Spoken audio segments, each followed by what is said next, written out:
Right, today guys, we're going to polyurethane my original engine mount. This will give a sort of stiffer ride to the mount, etc. I'm using polyurethane 2-part here. It's a Shore 60 hardness, Shore A 60 hardness. Be careful if you're going to do this yourself. Do not get any Shore D hardness.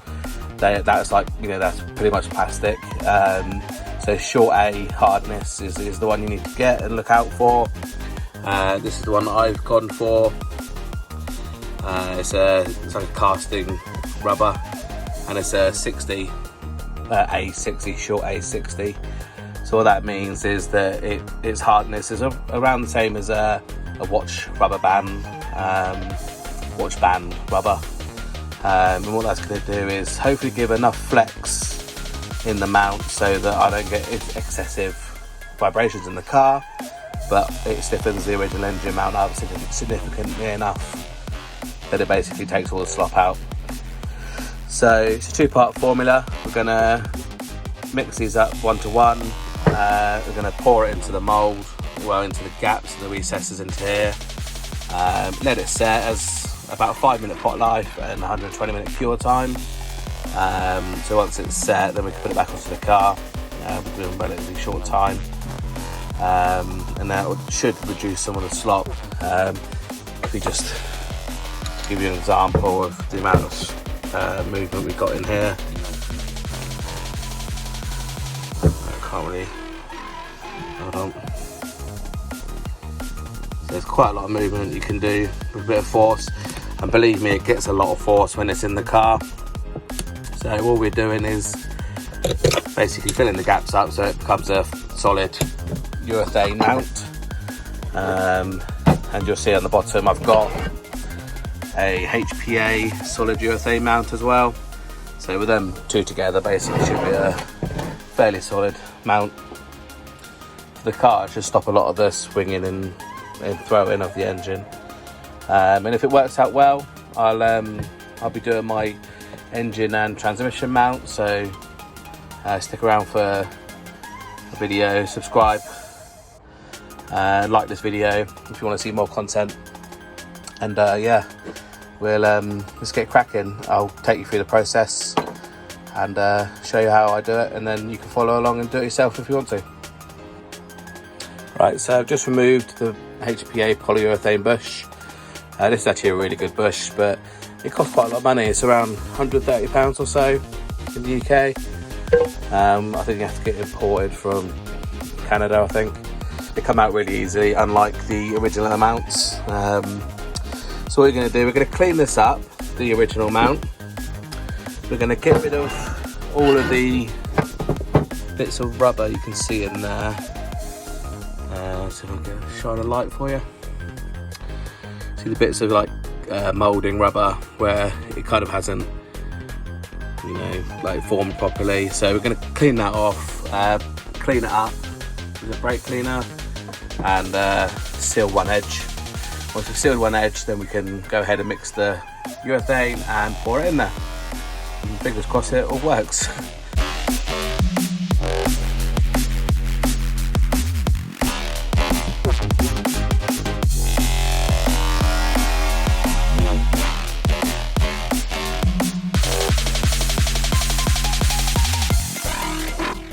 I ended up having a bit of trouble with the sander, so I switched to it's like a wood carving tip set. Got a box there, not very expensive, but that basically did the job with the rubber.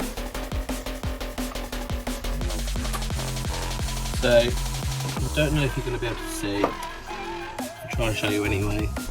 But you can see all the bits of casting rubber has been removed. Just roughed up a little bit, so that will also help with the adhesion of polyurethane. So we're going to do that now. We're going to mix these two up 1 to 1 and seal the other side up, give it a clean, and then mix it up and then pour it. Okay, so I've got some brake clean here. Give it a spray. Not a lot left in this pot, to be fair. but get the last little bit out. Just give it a clean. Try and get it as clean as we can. If you're putting in a new mount at this point, then that's perfect. Just get rid of all the horrible oil residue, and then yeah, should adhere a little bit better than an existing mount.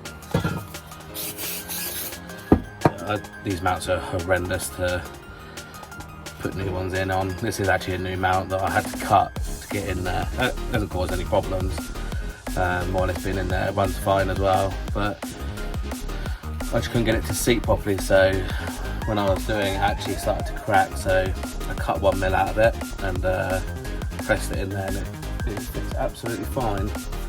I had no problems whatsoever with it running on the car. It's probably ran on there for over 1,000 miles now. I had absolutely no issues. I mean, they're not that expensive of a mount. As you can see here, this is one I actually tried to put in on the weekend. Brand new mount. As I was trying to put in again, you can see up here, it's split again. So, kind of no point replacing it if I've already got one that will fit, and I've already trimmed, I had to trim it to make it fit, so kind of it is. I will get it replaced eventually, probably when I finish turboing it. When I take it up to stealth to get them at, I'll get them to put one in for me, because with the turbo there's quite a lot of extra torque. I don't want to run the risk of, you know, losing this engine mount. So when I do that, I will also probably provide a urethane one up as well. But we'll get this polyurethane in there.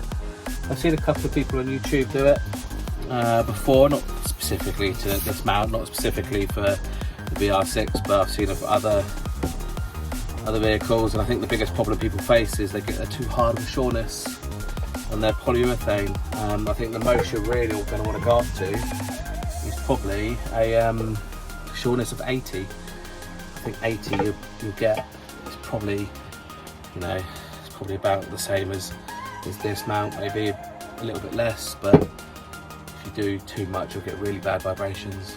But you know, if you're a track car, 80 is probably perfect. I've gone with 60 because I think that's going to be a little bit less. It's not going to vibrate as much in the cab, which mine's a road car, so I don't really want it vibrating all over the place, if I'm honest. So, but obviously I'll report back to you guys on actually how it feels in the car, vibration, cabin vibration, etc. And what I'd recommend, whether I'd recommend going further, you know, higher than a 60, or whether I'd recommend staying, you know, going softer.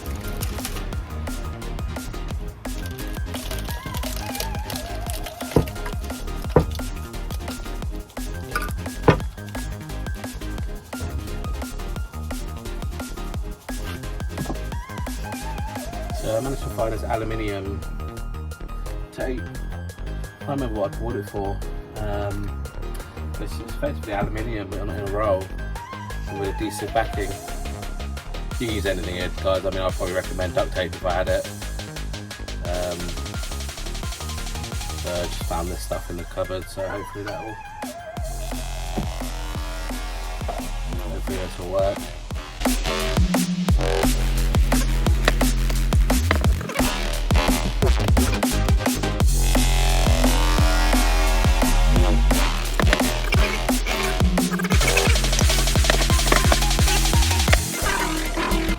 Tape up this side. Obviously we've got this is a spare mount, but we have this sort of space here,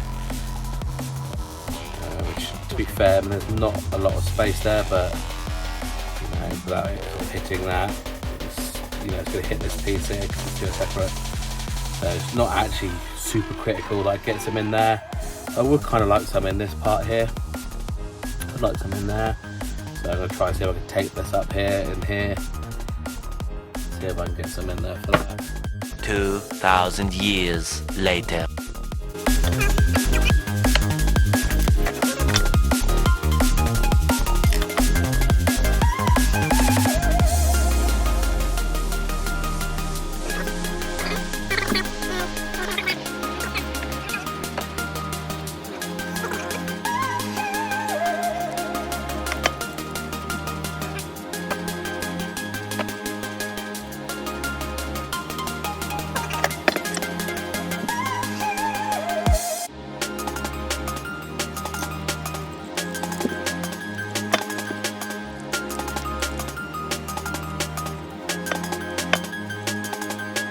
So it's kind of what I've done.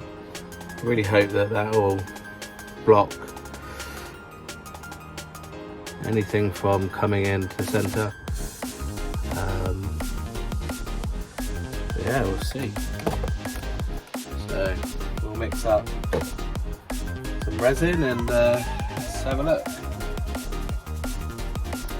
So annoyingly, I haven't actually got a weighing scales in here.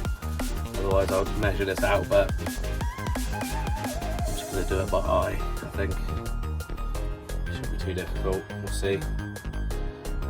So this is the clear part. There's no. This is part A. This is part B.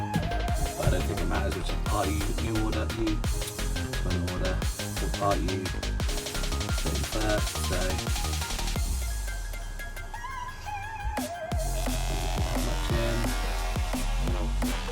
this is classed as a 500mm set.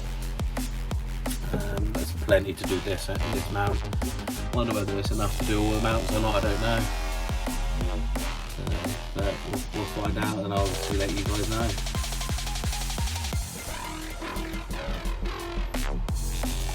Roughly around the same amount. If you look at the bottles, just put them on the flat surface. You should be able to see that they're roughly around the same. Just got a screw plug here. Mix it together. So we need to make sure it's plenty mixed. Mixed very well. Scrape all the corners, etc. We've got a 5-minute pot life, so after 5 minutes it'll go like jelly. Then it's pretty much useless. We can't do anything after that. But the most important thing is just take time, don't rush with it, and then after sort of 120 minutes it's pretty much ready to go. So it might be worth leaving it overnight before you sort of use it in your car, but otherwise it's meant to be ready after 120 minutes.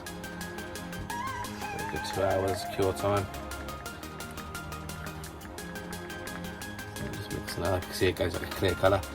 You can actually, if you want, buy dye for it, and that dye will actually, you can put it any colour you want really. I'm going to try and record and pour at the same time. I'm sure it's going to work out horrendous. We'll give it a bash.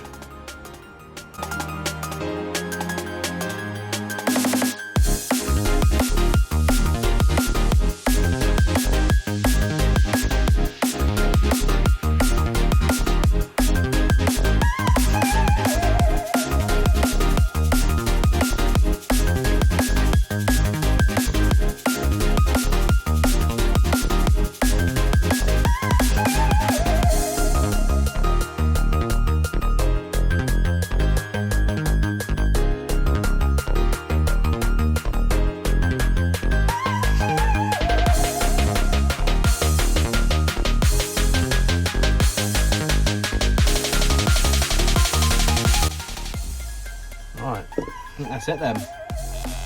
So like I say, leave that to cure for, well, 2 hours I suppose, and yeah, come back to it and see how it is. Alright.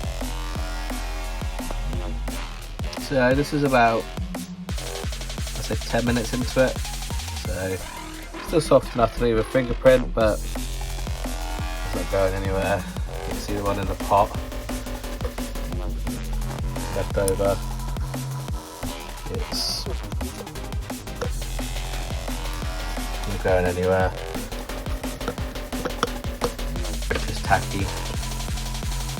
See what I can move my tape now.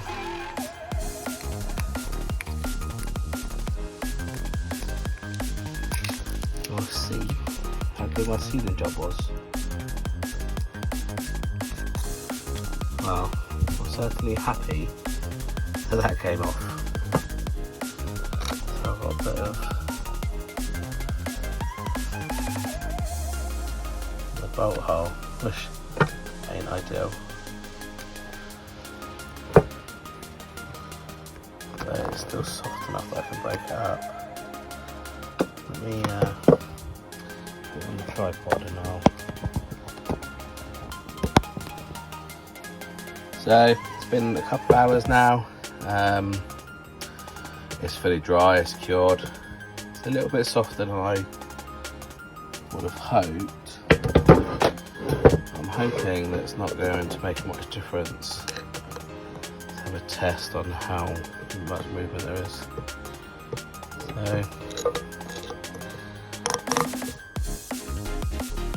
So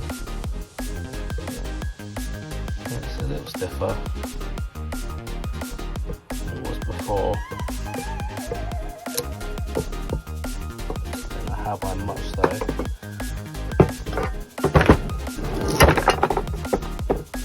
I'm gonna leave this on there.